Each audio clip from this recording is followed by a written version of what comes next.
Hello everyone and welcome back to our channel. We've seen a lot of pastries being made and we've got more pasta varieties to offer. Today we're going to take you on a journey into the production and making process of cold and fresh ramen noodles and explore how this traditional craft can be combined with modern instant food products to create healthy and delicious food.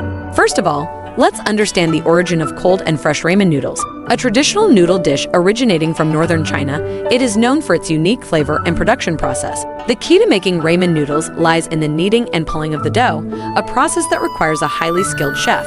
Next, we will show the exact steps for making cold and fresh ramen noodles. First, use good quality wheat flour and water, and knead it well to form a smooth dough. Then the masters will divide the dough into small pieces and pull them one by one into thin noodles. This process not only tests the master's skill, but also reflects the charm of traditional handmade production.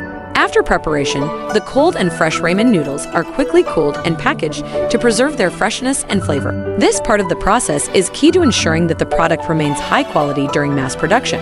With the accelerated pace of modern life, instant food products are becoming more and more popular.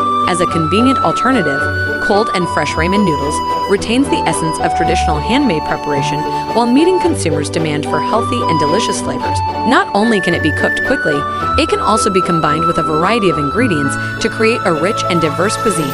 Finally, we hope that through this video, more people will understand the process of making cold and fresh ramen noodles and the cultural value behind it. Whether as a daily meal or for special occasions, chilled noodles can add a delicious and healthy flavor to your table.